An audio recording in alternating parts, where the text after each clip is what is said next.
할렐루야. 우리 9월 17일 예배를 주님 앞에 올려드리겠습니다. 우리 다 같이 일어나셔서 서로 축복하면서 하나님의 은혜의 통로, 말씀의 통로가 될 수 있도록 우리를 인도하여 달라고 서로 무난하며 축복하겠습니다.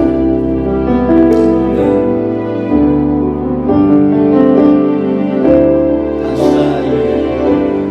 당신 하나님의 언약 안에 있는 축복의 통로,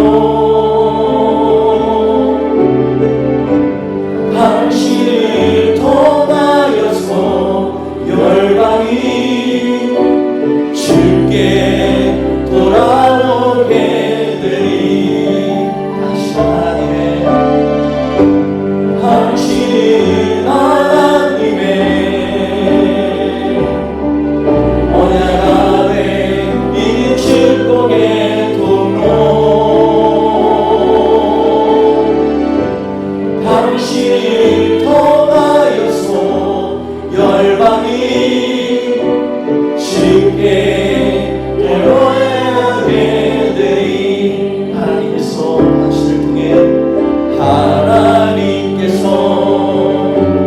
당신을 통해 당신을 통해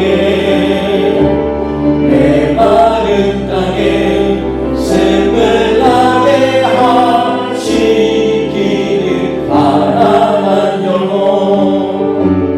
목마른 영혼, 당신을 통해 주 사랑하길 원하네. 하나님께서 우리를 통해 하나님께서 우리를 통해 메마른 땅에 샘을 나게 하시기를.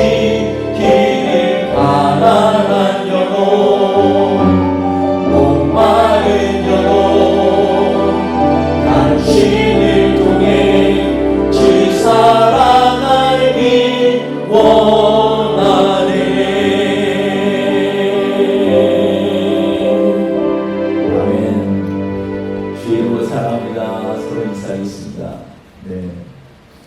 이 시간에 주님 앞에 전심으로 찬양하면서 오늘 예배가 하나님이 받으시기에 합당한 예배가 되기 위하여 주님 앞에 뜨겁게 나가기 원합니다. 우리 힘차게 목소리를 크게 해서 우리 같이 찬양하며 나갑니다. 할렐루야. 영광의 주님 찬양하세요. 영광의 주님 찬양하세요.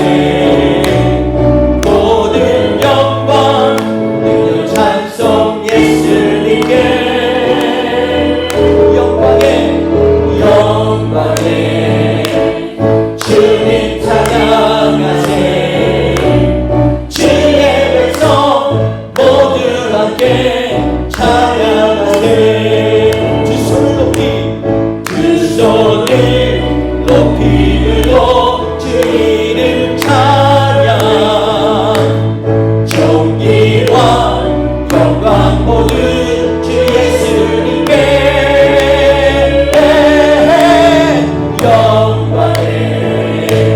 주님 찬양하세.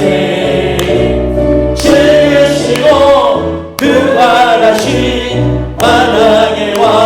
한 번 더 찬양합니다. 영광의 주님, 영광의 주님 찬양하세. 모든 영광 능력 찬송 예수님께. 영광의 주님, 영광의 주님 찬양하세. 주 예배에서 모두 함께 찬양하세.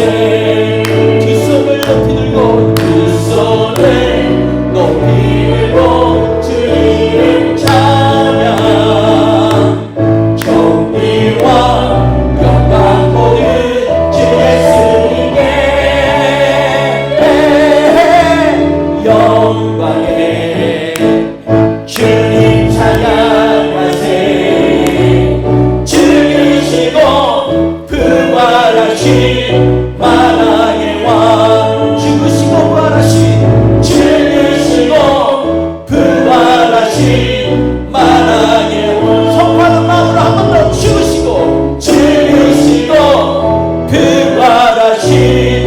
만왕의 왕. 시간에 우리 주님의 전전에 나와서 같이 무릎을 꿇고 주님 앞에 그 발 아래에서 엎드리는 심정으로 주님 앞에 나아가기 원합니다. 오늘 우리가 주님의 옷자락만 만지면 주님 오늘 이 시간에 주님께서 말씀하시겠다라는 믿음을 가지고 오늘 12해 동안 힘들어하고 혈육으로 알았던 여인의 마음처럼 주님 앞에 고백하며 나아가기 원합니다. 우리 마리아처럼 300데나리온을 드린 마리아의 그 향유옥합처럼 주님 앞에 간절히 부르짖으며 고백하며 나아가기 원합니다. 주 앞에 무릎 꿇고 그 사랑에 만기네 어떤 말도 그 어떤 소리도 그 말 앞에서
기도의 제목 가지고 나왔습니다. 오늘 이 시간에 우리를 주의 보혈로 깨끗이 씻어주시고 오늘도 주님께서 우리를 만나주셔서 주의 은혜 가운데 한 주를 살 수 있는 힘을 허락하여 주옵소서. 주님 앞에 통성으로 우리 간절히 주 앞에 기도하며 나아갑니다. 할렐루야. 하나님 아버지 감사합니다. 하나님 아버지 오늘도 우리의 연약한 심령을 붙들고 나왔습니다. 주님 우리의 마음속에 있는 완악함도 주님 앞에 내려놓고 하나님 우리의 고집도 내려놓고 오직 주님만 바라고 겸손하게 주님 앞에 나아갑니다. 이 시간에 하나님 우리를 다스려 주옵소서. 주님 우리에게 말씀하여 주시고 우리를 깨끗게 하시고 우리를 회복되게 하여 주옵소서. 주께서 하나님 아버지 이 한 주도 살 수 있도록 주여 성령의 능력으로 허락하여 주셔서 세임 주시고 주님 앞에 서게 하여 주옵소서. 우리 같이 뜨겁게 주의 앞에 찬양하며 나갑니다. 할렐루야. 주의 옷자락 만지며 주의 옷자락 만지며 주의 등 발을 씻기며 주님 그 아래 입 맞추며 나의 왕관을 놓으리. 주의 옷자락을 주의 옷자락 만지며 주의 두 발을 주의 두 발을 씻기며 주님 그 발에 입 맞추며 나의 왕 가리.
마음대로 우리의 생각대로 주님 앞에 나아갈 때가 많습니다. 오늘 이 시간에 다시 한번 하나님 앞에 이 예배 가운데 결단하면서 주님, 정말로 오직 주님만 온 마음 다해서 오직 주님만 바라보며 주님의 은혜를 간구하는 시간이 되기를 원합니다. 이 찬양의 고백통을 통해서 오늘 예배를 주님 앞에 올려드리기 원합니다. 우리 같이 찬양하며 나가겠습니다.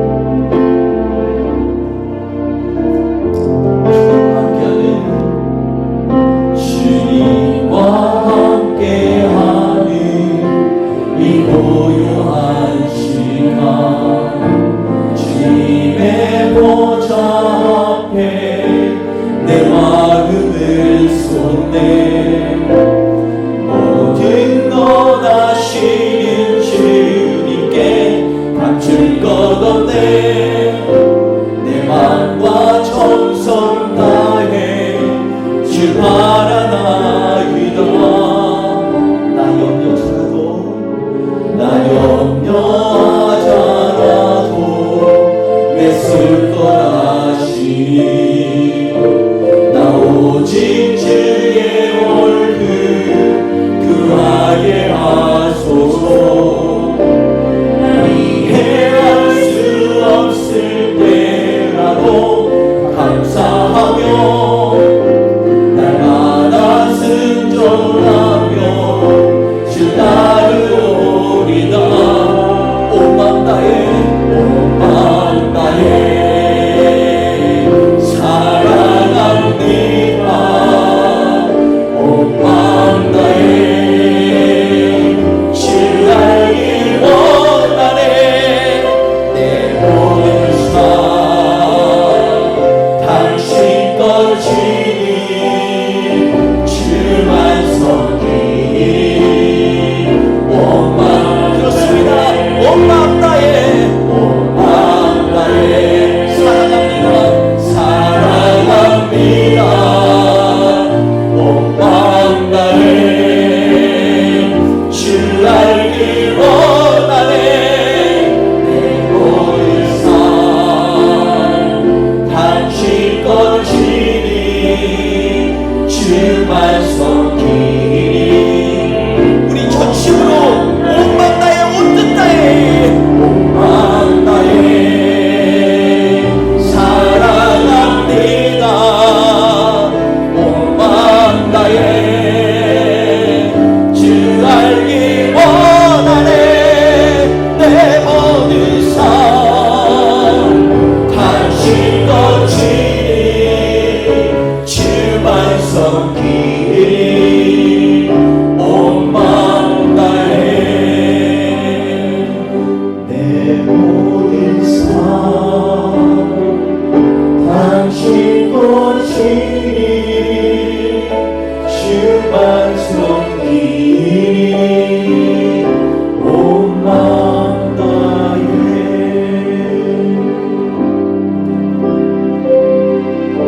좋으신 하나님 아버지, 오늘 우리의 찬양과 예배를 온전히 주님 앞에 올려드립니다. 이 시간 우리의 찬양의 고백이 믿음의 고백으로, 믿음의 고백이 능력의 역사로 하나님 이루어지기를 소망하며 나아가오니 주여 이 시간 임재하여 주시옵소서. 예배의 모든 순서 가운데 주님만이 홀로 영광받아 주시옵소서. 감사하며 예수님의 이름으로 기도했습니다. 아멘. 우리 사도신경으로 신앙 고백하시겠습니다. 나는 전능하신 아버지 하나님 천지의 창조주를 믿습니다. 나는 그의 유일하신 아들 우리 주 예수 그리스도를 믿습니다. 그는 성령으로 잉태되어 동정녀 마리아에게서 나시고 본디오 빌라도에게 고난을 받아 십자가에 못 박혀 죽으시고 장사된 지 사흘 만에 죽은 자 가운데서 다시 살아나셨으며 하늘에 오르시어 전능하신 아버지 하나님 우편에 앉아 계시다가 거기로부터 살아있는 자와 죽은 자를 심판하러 오십니다.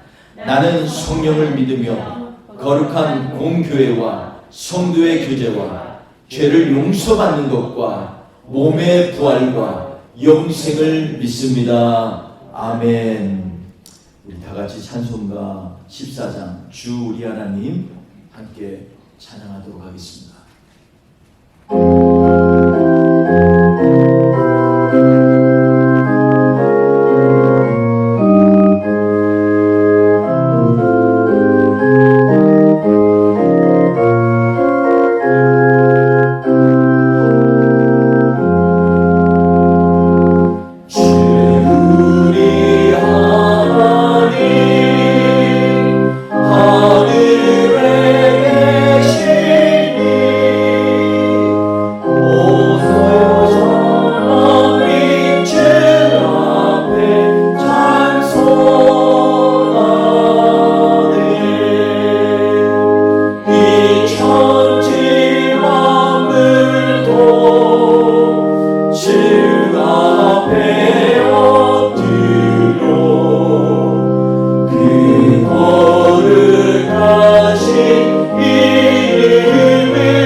누가복음 오늘 말씀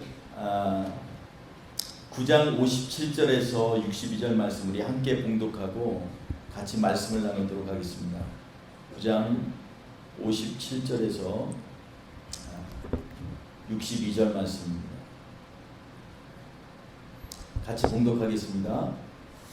길 가실 때 어떤 사람이 여짜오되 어디로 가시든지 나는 따르리이다.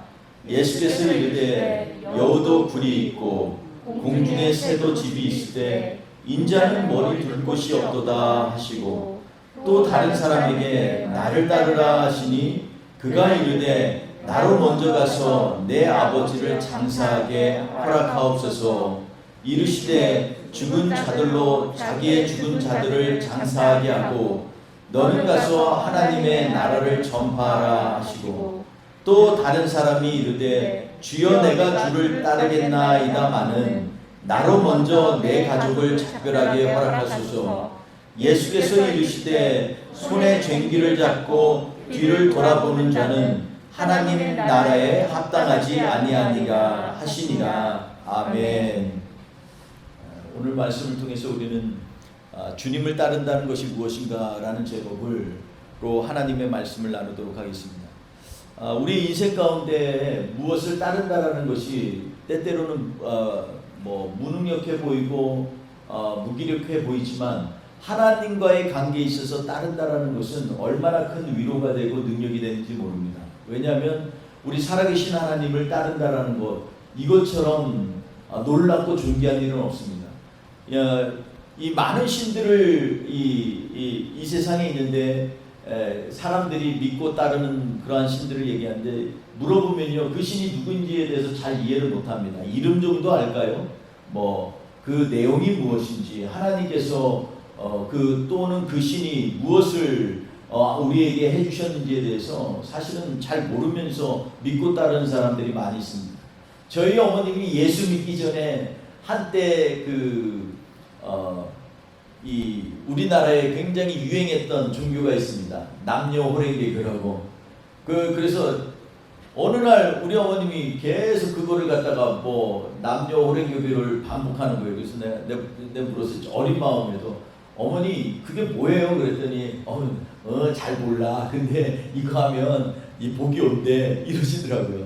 그래서 그때는 그냥 그렇게 흘렀습니다. 근데 제가 성경 말씀을 공부하고 배우면서 가만히 곰곰이 생각해 보니까 우리 하나님은 우리에게 계시하신 말씀이 이렇게 중요한 거구나, 이런 생각을 해보게 됩니다.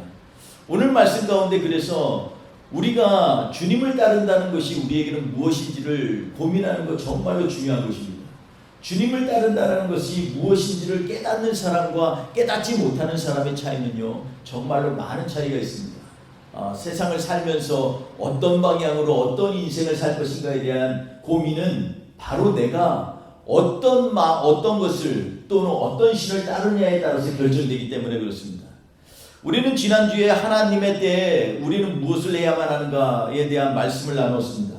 세상은 여전히 여호와 하나님은 한 분이시다라는 것을 인정하지 않고 부인합니다. 이것저것 다 섞어버리고 혼합종교를 만들어내고 있습니다. 공중권세 잡은 악한 영들은 한 분 하나님의 능력을 지워버리려 애를 씁니다. 그래서 악한 권세의 전략은 한 분이신 하나님을 신들 중에 하나로 만드는 것입니다. 그러니까 한 분이신 하나님을 신들 중에 하나인 것으로 격화시켜 버린다는 것입니다. 세상 사람들은 이것이 매우 세련된 생각이라고 말하고 또 자랑하는 것 같습니다. 세상 정치도 서로를 인정하는 것이 보다 발전된 민주주의라고 말하고 있습니다. 저는 개인적으로 맞다고 생각합니다. 서로 인정하는 것은 원래부터 하나님적인 것입니다.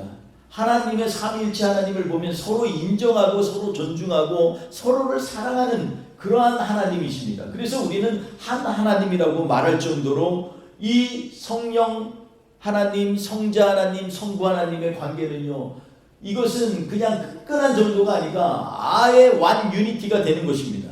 그래서 우리는 삼위일체 하나님이라고 우리는 고백하고 있습니다. 그런데 문제는 서로를 배려하고 상호 존중하는 것이 하나님과 겨루어 비기는 존재로 하나님을 격화시키고 있다는 것입니다. 사람들이 마음속에 하나님처럼 데려가는 것은 바로 악한 영이 심어주는 생각입니다. 그러니까 하나님은 없다가 아니라 많은 신들 중에 하나라고 우리를 속이고 또 그렇게 얘기합니다. 그래서 인간은 계속 다른 신들과 우상들을 만들어가고 있습니다. 그렇다면 이 위기의 때에 우리는 무엇을 하여야 할까요? 먼저 우리는 하나님의 지으심을 받은 신령한 존재라는 것을 깨달아야만 합니다. 그냥 대충 막 그렇게 지은 것이 아니고 하나님의 형상으로 우리를 지었다는 것을 먼저 인정하고 깨달아야 한다는 것입니다. 이것을 인정하면 생각으로 내 선입관으로 하나님의 뜻을 결정하지 않게 됩니다. 매일 기도 가운데 하나님의 뜻을 구하게 되고요, 언제나 주께서 우리의 삶을 인도해 주시길 간구하며 겸손히 주님 앞에 나아가게 됩니다. 그렇게 되면 하나님의 말씀이 매일의 삶 가운데 일하시기를 간구하게 되고 주님과 함께하기를 간구하게 되는 것입니다.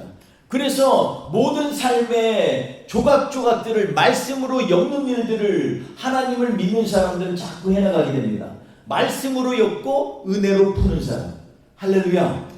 말씀으로 우리는 자꾸 우리의 삶의 행동들을 점검해 나가야 됩니다. 그리고 말씀을 향하여서 나의 삶을 맞춰 나가는 것입니다. 그리고 그것을 그 다음에는 하나님이 주시는 은혜로 해석하게 되는 것입니다. 이것이 바로 하나님이 기뻐하시는 하나님의 형상대로 지음받은 사람들이 해야 될 일입니다. 저를 따라 한번 해보겠습니다. 말씀으로 엮고 은혜로 풀자.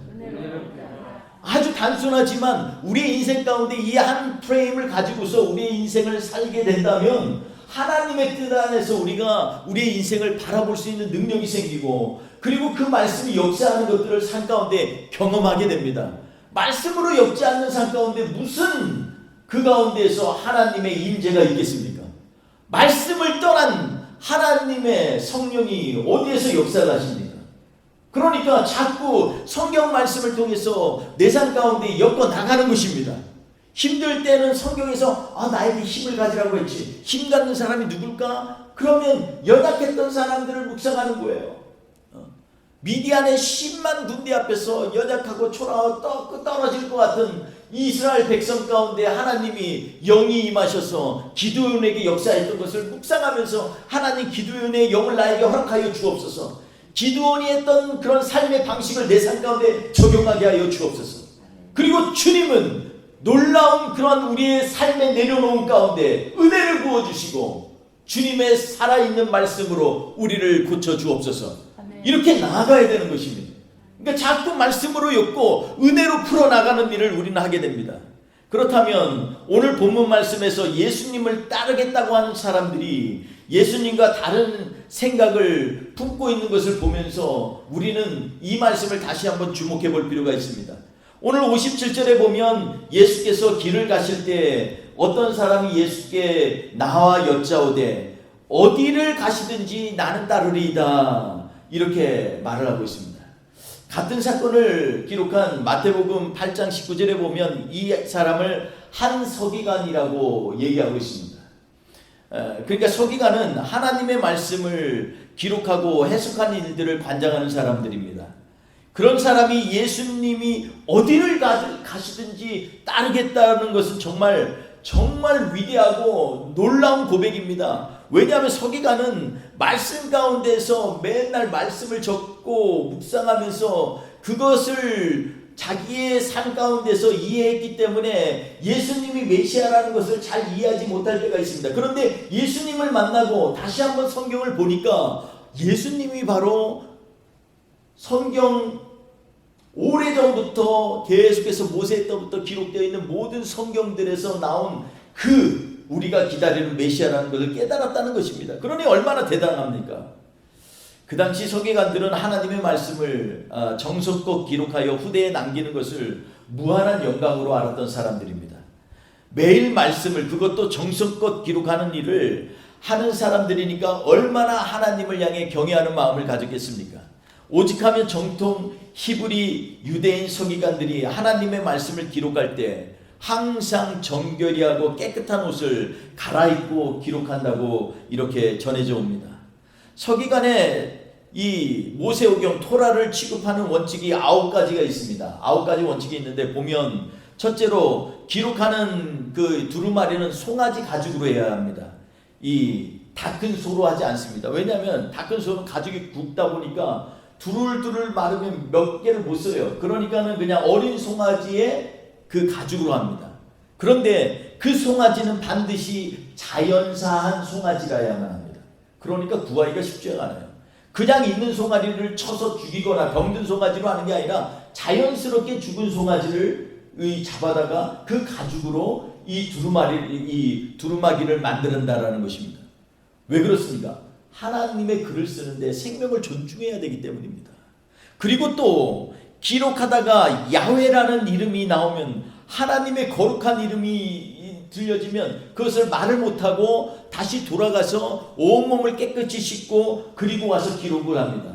기록하면서 그때에는 기록할 때 입으로 고백하면서 이 기록을 하는데, 야훼라는 말이 너무나 두렵고 너무나 거룩해서 그것은 아도니아, 주라고 그렇게 부르면서 이렇게 기록을 합니다.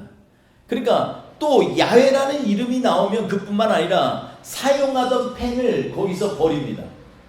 감히 하나님의 이름을 쓰던 펜으로 못 쓴다고 새로운 펜으로 이렇게 쓰기 시작합니다. 그리고 서기관이 토라를 기록할 때 혹시 잘못 틀릴 수 있으니까 2명의 사람들이 쭉 지켜봅니다. 그러니까 서기관 혼자 기록하는 게 아니고 기록할 때 2명이 옆에서 지켜보다가 틀리면 이거 틀렸다라고 지적을 해주는 거예요. 그러니 얼마나 정성껏 기록하겠습니까? 잘못을 방지하기 위해서 그렇습니다. 그리고 6번째 기록할 때 또 야훼라는 어휘에 한 획이라도 틀릴 경우가 있는데 그렇게 되면 그때는 해당 페이지를 아예 찢어버립니다. 그리고 그 페이지를 다시 처음부터 기록하기 시작합니다. 그리고 7번째 토라를 기록할 때 정성껏 깃털이나 갈대로만 된 그러한 펜으로만 기록할 수가 있습니다.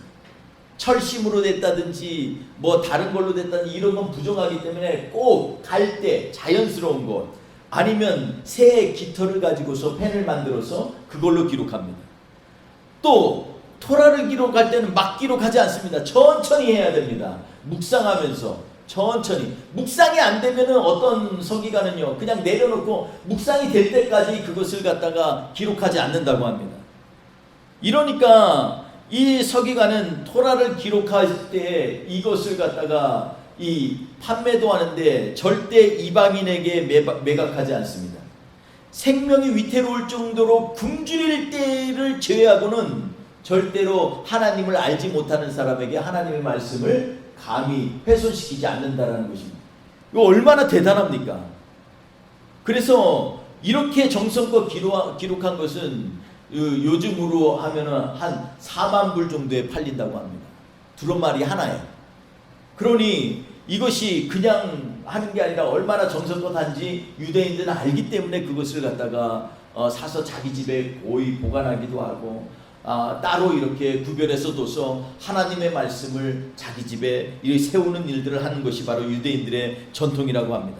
그런데 예수님께서 이 서기관에게 하신 말씀을 보면 뭐라고 얘기하셨냐면 여우도굴이 있고 공중에 새도 집이 있으되 인자는 머리 둘 곳이 없도다 이렇게 하시는 겁니다. 아니 저 같으면 하나님의 말씀을 그렇게 소중히 여기는 사람이 예수님을 쫓겠다고 지금 말하는데 그리고 그 예수님을 정말로 메시아로 인정했기 때문에 내가 어디든지 따라가겠나이다 이렇게 얘기하는데 얼마나 칭찬하고 싶겠습니까? 저는 굉장히 칭찬할 것 같습니다. 우리 성도님들 중에 이런 분이 계시다 그러면 제가 정말 맨날 얻고 다니지 않겠습니까? 이런 분이 어디 있습니까? 이렇게 하나님의 말씀을 대한 저를 포함해서 이런 사람 찾기는요 정말 쉽지 않습니다. 지금 이 말씀은 그런데 예수님이 자신이 거할 처소가 없는 것을 한탄하시는 말씀이 아닙니다. 이 말씀은 내가 지금 어디든 따라갈 것이라고 하는데 정말 모든 것을 버리고 나를 따를 수 있겠는가? 이렇게 묻고 계시는 겁니다. 아무도 의지할 수 없는 어려운 길이라는 것입니다. 나도 지금 머리 둘 곳도 없다 라는 것을 얘기하는 것입니다. 그래도 따라올래 이렇게 얘기하는 것입니다. 또 한 가지 길을 보지 말고 이 의미는 길을 보지 말고 인자를 보라는 것입니다. 주님이 어디를 가시든 따라가겠나이다 할 때 어디든이라는 말에 나도 모르게 자꾸 집중할 때가 많아요. 사람들이 살다 보면 자꾸 이 지금 서기관처럼 어디든 가든지에 집중하다 보면 그 길을 보다가 인자이신 예수님을 잊어버릴 때가 있다는 것입니다. 사실 서기관처럼 방식에 집착하는 사람은 드물 것입니다. 글을 기록한다는 것은 규격을 정하고 글과 글 사이에 간격을 맞추고 두루마리와 펜조차도 구별되게 준비하고 얼마나 모든 것들을 미리 준비해서 그 서기관의 방식대로 하지 않으면 안 되기 때문에 항상 머리에는 방식에 집착할 수밖에 없습니다. 이러한 사람이 세상을 살 때 당연히 방식을 보지 않겠습니까? 방식이란 것은 삶의 방식이고 또 삶의 길입니다. 그러니까 자연스럽게 방식과 길에 집중하는 사람이라는 것입니다. 그리고 형식과 상황 그리고 환경이 중요하다고 생각하게 됩니다. 이런 서기관에게 지금 예수님께서는 방식보다 인자를 따르라고 말씀하고 계시는 것입니다. 우리에게도 예배 형식이 중요합니다. 기도도 개인 기도, 대표 기도, 통성 기도, 중보 기도, 여러 기도가 있습니다. 이것을 알아두면 훨씬 더 효과적이고 집중적으로 기도할 수 있습니다. 일상생활에도 예수 믿는 사람은 기독교인으로서 품위를 갖고 높은 기준의 도덕을 갖춰야 합니다. 그러나 아무리 그렇게 할지라도 인자이신 예수 그리스도를 넘어서서 그 길을 가는 것은 주님을 따르는 길이 아닙니다. 길에 집중하다가 예수님을 잃어버릴 수 있습니다. 우리가 따라야 할 길은 예수님께서 인도하시고 함께 하시고 동행하는 길입니다. 59절에 보면 또 다른 사람에 대해서 예수님이 말씀합니다.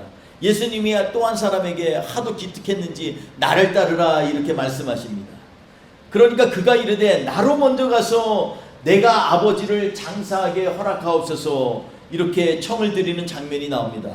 사실 죽은 친족의 장례는 거룩한 의무이며 사랑을 나타내는 것이고 하나님 앞에 합당하고 또 이렇게 하나님이 인정하는 좋은 길입니다. 예수님께서 죽은 자들로 자기의 죽은 자들을 장사하게 하고 너는 가서 하나님의 나라를 전파하라 하시는 말씀은 장사 지내고 죽은 자를 위로하는 것을, 그 죽은 자를 장례 치르는 것을 이 중요하지 않다고 하는 의미가 아닙니다. 부모가 죽으면 장례식 치르는 것이 당연하지요. 또한 전도서 7장 2절에 보면 그 말씀처럼 이웃의 기쁨에 참여하는 것도 중요하지만 죽음과 같은 아픔을 당한 형제자매를 위로하기 위해 잔치집보다 초상집에 가는 것이 훨씬 중요하다라고 성경도 가르치고 있습니다. 지금 예수님은 이 제자가 자신의 아버지를 장례하는 것을 금하는 것이 아닙니다. 이 제자가 가장 큰 문제는요, 미리 자신 안에 우선순위를 정하여 놓았다는 것에 대해서 주님은 지금 말씀하려고 하시는 것입니다. 자신이 마음에는 이미 하나님의 일의 순서를 정해놓고 있다는 것입니다. 먼저 장례를 치르고 예수님을 따르겠다는 내면의 기준을 갖고 있다는 것입니다. 이것은 하나님의 의를 자신이 생각하는 기준과 질서에 따라 하겠다는 견고한 생각이 이미 자신 안에 확고히 있다는 것을 의미합니다. 주님을 따른다는 것은 자신의 기준과 질서에 따라가는 길이 아닙니다. 자신의 내면에 경험되고 확고한 일방적 신앙은 온전히 하나님 나라를 구하는 것에 때로는 방해가 될 수 있습니다. 여러분, 그러므로 주님을 따르려면요, 자신을 내어놓아야 됩니다. 영적 기준이 주님이 되어야만 합니다. 애틀란타에서도 경험적 신앙을 갈망하는 바람이 한때 강하게 불었던 때가 있습니다. 어떤 신유의 은사를 가진 분들이 오셔서 능력을 행하고 병 고친 은사를 강조하던 것에 사모하며 따라다니는 그룹들이 있었습니다.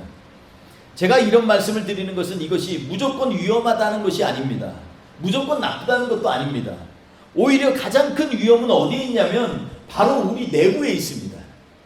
내가 원하는 신앙, 내가 추구하는 방식, 이런 것들 때문에 내가 혹해서 따르기 시작하다가 만약 주님께서 진짜 원하시는 삶의 방식이나 방안을 제시한다면 여러분 혼란스럽지 않겠습니까?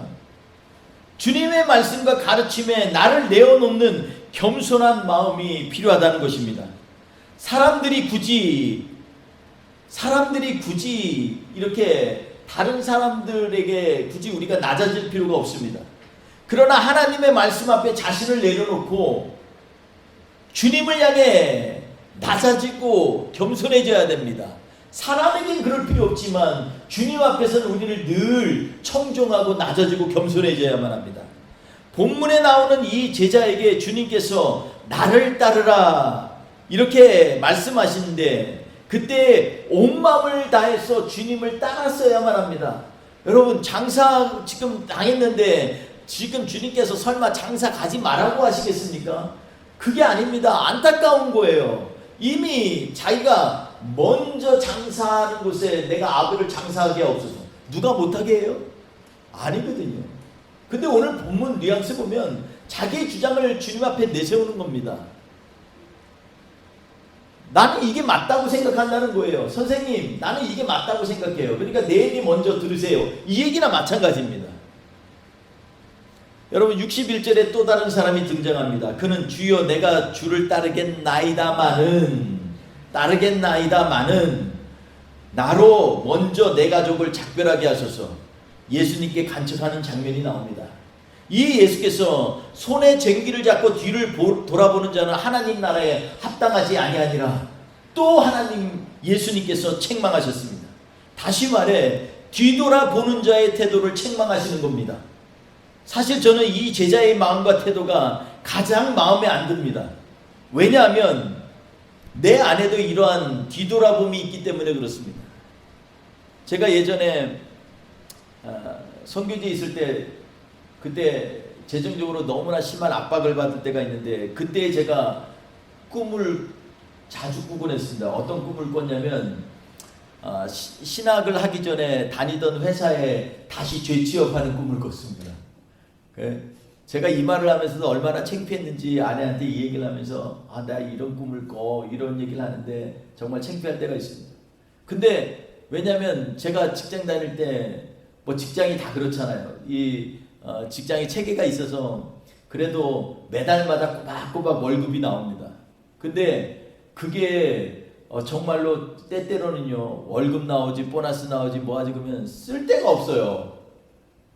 그러니까 저는 늘 이 어머니께 갖다 드리면 어머님이 알아서 이렇게 거기서 다 이렇게 해서 헌금도 이렇게 따로 구별하고 뭐하고 다 알아서 하십니다.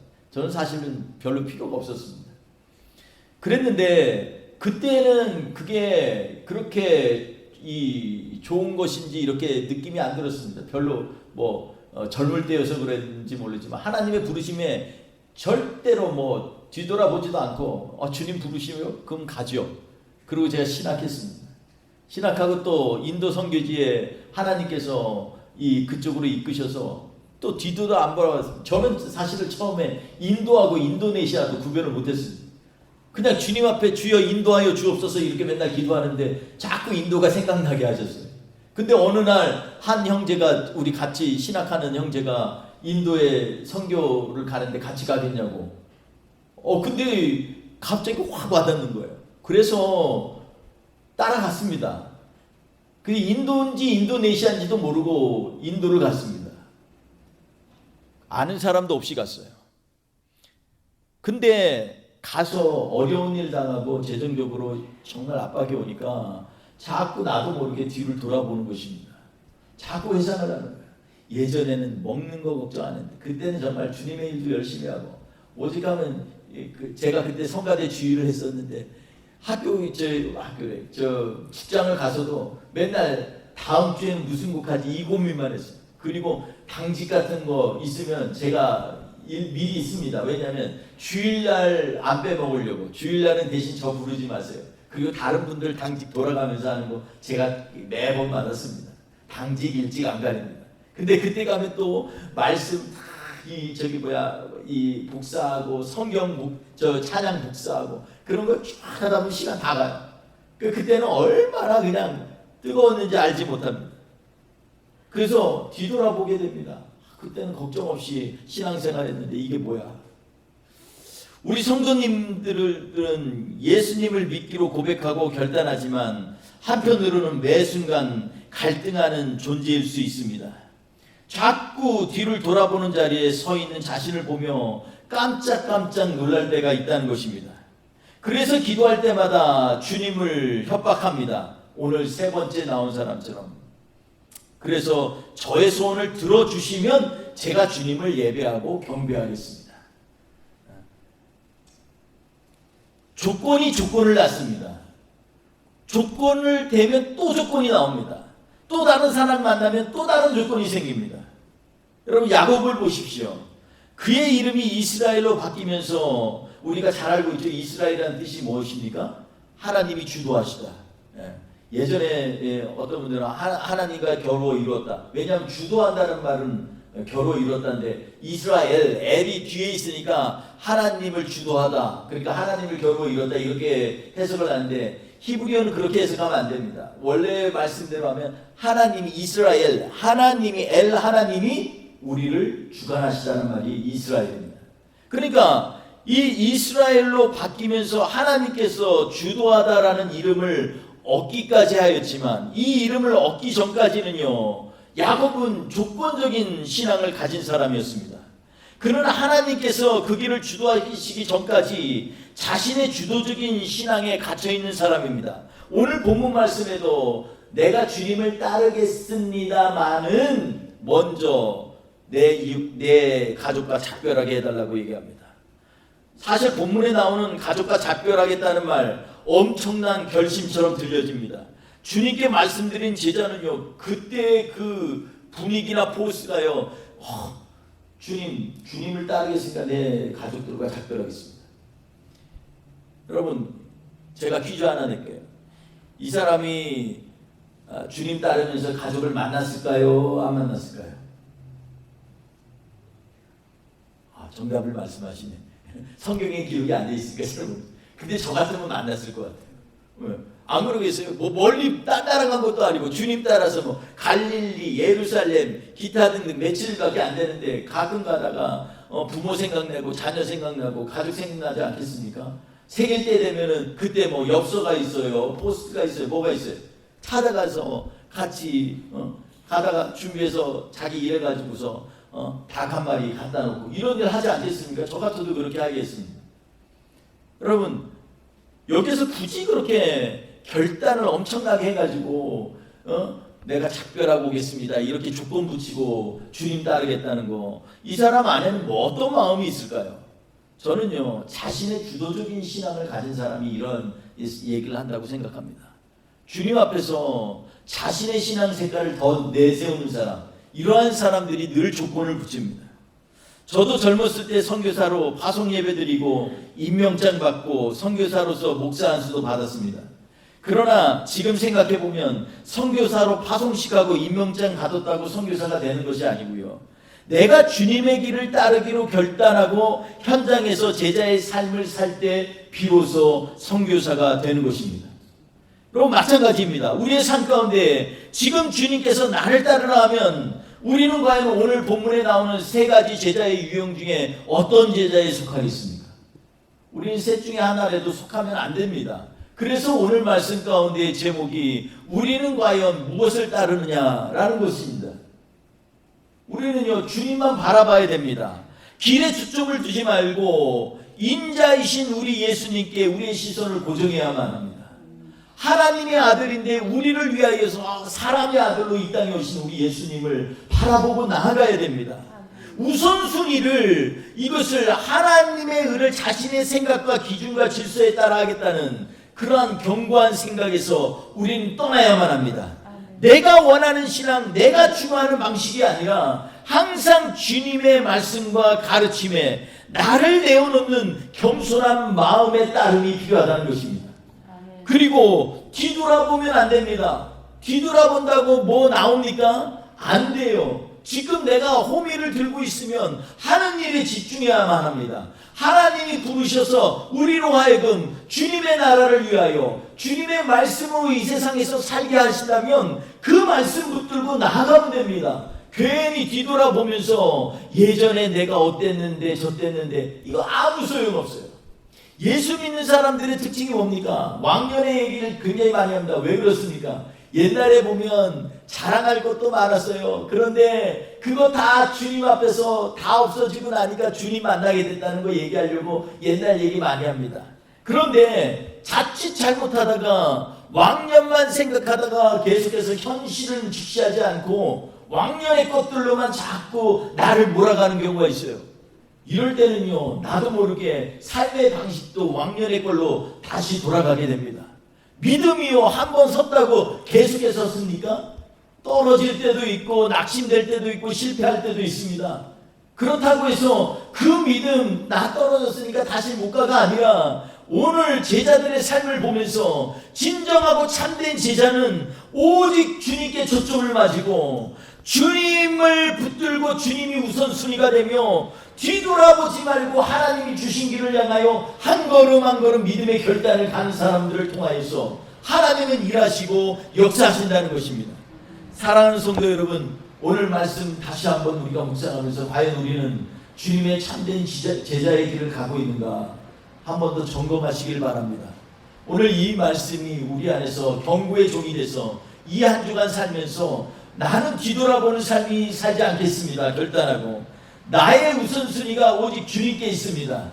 그러므로 내가 주도적으로 신앙생활 내 마음대로 짜서 하는 게 아니라 주님이 말씀하신 대로 내가 행하겠습니다. 그리고 길에 초점 맞추고 눈 팔지 말고 그 길 위에 계시는 주님을 바라보며 나아가는 복된 믿음의 삶을 살겠습니다. 고백하며 나가는 저와 우리 되시기를 주의 이름으로 축원드리겠습니다. 기도하겠습니다. 좋으신 하나님 아버지 감사합니다. 정말로 오늘 우리 특송에서 우리 이동훈 집사님, 조 집사님이 찬양으로 고백한 것처럼 우리 눈에는 정말로 저 멀리 배는 그러한 주님의 나라입니다. 그럼에도 불구하고 늘 주님이 우리와 함께하고 동행하시기 때문에 나도 그 길을 따라가리라는 이 놀라운 특성의 고백이 오늘 우리의 삶 가운데 울려 퍼지게 하여 주시옵소서. 참된 주님을 따른다는 것이 무엇인지 곰곰이 묵상하면서 우리가 주님을 따라 나아가는 한 주가 될 수 있도록 주여 이끌어 주시옵소서.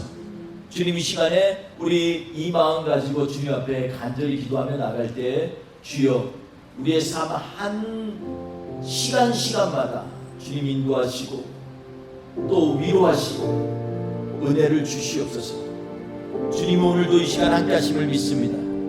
주님 이 시간에 우리의 마음의 고백이 우리의 삶의 현장에서 일어나게 하시고 말씀으로 우리의 삶이 엮어지고 은혜로 풀어지는 놀라운 역사가 이 한 주간도 일어나게 하여 주옵소서. 우리 같이 고백하는 마음으로 다시 한번 찬양하는데요, 우리 주님과 함께하는 주님과 함께하는 이 고요한 시간 주님의 보좌 앞에 내 마음을 쏟네 모든 것 아시는 주님께 감출 것 없네 내 마음과 정성 다해 주 바라나이다 나 염려하자라도 애쓸 것 아시니 아멘 나 오직 주의 얼굴 그 안에 하소서 다 이해할 수 없을 때라도 감사하며 날마다 순종하며 주 따르오리다 온 마음 다해 사랑합니다 온 마음 다해 주를 알기 원하네 내 모든 삶 당신 것이니 주 완성길 온 마음 다해 좋으신 하나님 주님만 섬기겠습니다 온 마음 다해 이 고백이 이번 한 주 동안도 우리의 마음속에 울려 퍼지게 하여 주옵소서.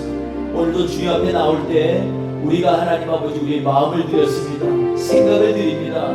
정성을 드립니다. 하나님 아버지 앞에 기도의 제목들을 드립니다. 주여 우리의 간구 가운데 응답하시고 하나님 온 마음 다해 주님을 찬양하며 하나님 주님을 따르기 원하는 주님의 제자의 삶을 살기 원하는 우리에게 주여 이 시간에도 임하여 주셔서 응답하여 주옵소서. 우리가 갖고 있는 몸의 연약함과 질병들을 주님 아시죠? 이 시간에 예수 그리스도의 보혈로 깨끗이 씻어 주시옵소서. 주님 회복시켜 주옵소서. 주님의 제자의 삶을 살기에 부족함이 없도록 우리를 이끌어 주시옵소서.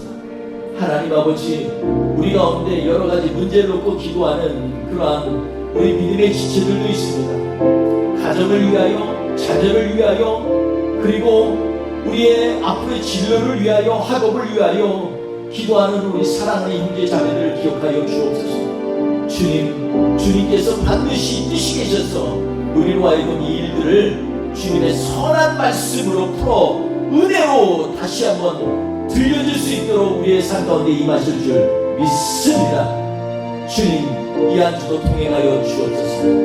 주님, 특별히 이 시간에 간구하오니 우리 가운데 하나님 아버지 주님 앞에 우리의 삶에 하나님 아버지 헌신하기 위하여 간절히 주님 앞에 기도하며 열방을 위하여 기도하는 기도의 손길을 기억하여 주시옵시고, 하나님의 나라가 이 모든 세상에 임할 수 있도록 주여 이 한 주도 주님의 뜻을 이루어 주옵소서. 주님 함께 하실 줄 믿사옵고 예수님의 이름으로 기도했습니다. 아멘. 지금은 우리 구주 예수 그리스도의 은혜와 아버지 하나님의 크신 사랑하심과 성령님의 동행하시고 역사하심이 이 시간에 하나님 앞에서 믿음으로 하나님을 따르기로 결정하는 하나님의 백성들 머리 위에, 그래서 우선순위를 주님께 두고 나의 주도적인 신앙이 아니라 오직 주님이 이끄시는 삶대로 따르기를 원하고, 주님 말씀하옵소서 순종하며 나아가며 주님 뒤돌아보지 않고 결정하기를 원하는 하나님의 권속들 머리 위에, 그리고 애틀란타의 잃어버린 영혼들 위에 지금부터 영원토록 함께 없으기를 간절히 축원하옵나이다. 아멘.